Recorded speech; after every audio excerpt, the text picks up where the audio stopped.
Please do subscribe and tap on the bell icon for new notifications. This is Srujna. Welcome back to Srujna and me.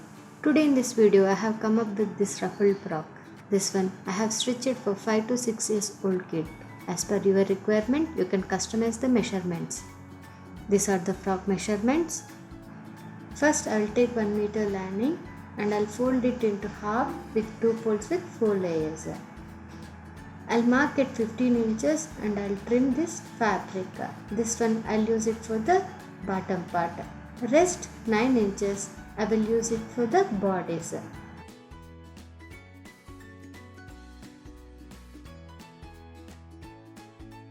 First we will see bodies drafting and cutting. First I'll fold this lining into half with 2 folds with 4 layers. From the close side I will mark neck width as 1.8 inches, shoulder as 2 inches, armhole as 4 inches, chest as 6 inches with 1 inch seaming allowance. So total it will come at 7 inches. This is 1/4 part of the chest round. Now I will mark waist also as it is, means 7 inches. This is 1/4 part of the waist round. With the help of the French curve, I will draw armhole curve. Now this is done. Now we'll come to the neck. I'll mark neck deep as 3.5 inches. For the front panel of the bodice, at the back panel, I'll take neck deep as 2 inches. For the both front and back panels, I'm taking round shape neck.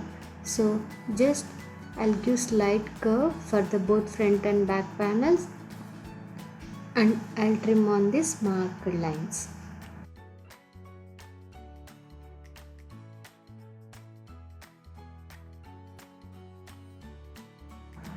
Now the same thing I'll transform to the main fabric.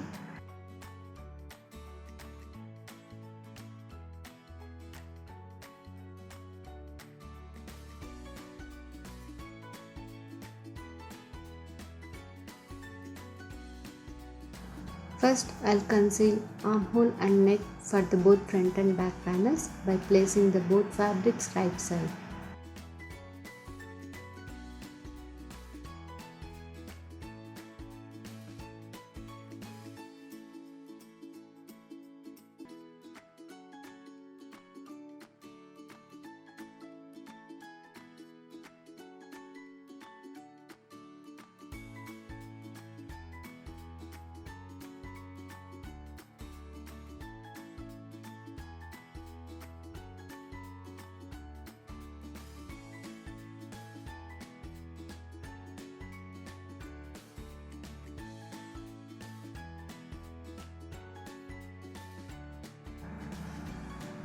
After stitching, now I'll remove extras and I'll give slight notches around the neckline and armhole and I'll turn this fabric so that the concealed part will go inside and right side of the fabric will come outside.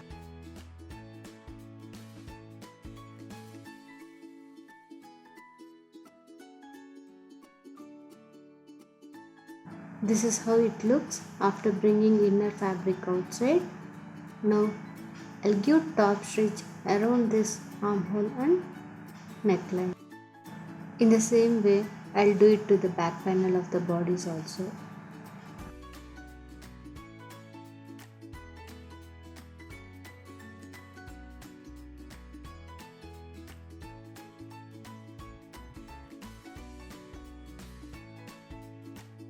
After giving top stitch, now I will take back panel of the bodice and I will give center slit. Here I am going to attach hook and eye strap. Already I have shown you how to stitch hook and eye strap, so I didn't focus on that. Now I will place these both fabrics one on another and I will give stitch here. After this I will attach shoulders for the both front and back panels. After attaching shoulders, now I will take piece of fabric. This fabric is with 4 inches width. One end I am going to give loose stitch, other end I am going to give zigzag stitch. This fabric I am going to attach to the bodies with small pleats. After stitching, fabric will look like this with one end zigzag stitch, other end with the loose stitch. Because of this loose stitch, easily I can hold this thread and I can pull the thread outside. While pulling this thread, we can see there will be a small pleats to the fabric.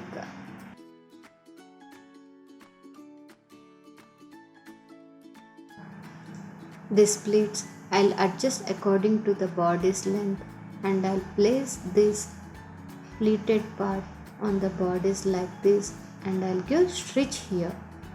After giving stitch, now I will turn this fabric towards the left side and I'll give top stitch so that the concealed part will not be visible. After giving top stitch, frock bodice will look like this. Now bodice drafting, cutting and stitching is completed. We'll go to the bottom part. Once coming to the bottom part, first I'll attach lining and main fabric. After attaching lining and main fabric with the small pleats, I'll attach this bottom part to the bodice. Here main fabric I has taken 18 inches as a length. After attaching bottom part to the bodice with the small pleats, frock will look like this.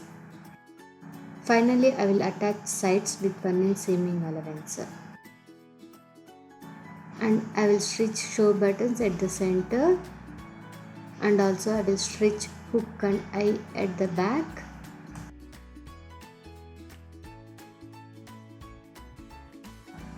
After stitching show buttons, hook and eye, and after concealing this raw edges, final output of the frock will be like this. Thanks for watching. Please do like, share and subscribe.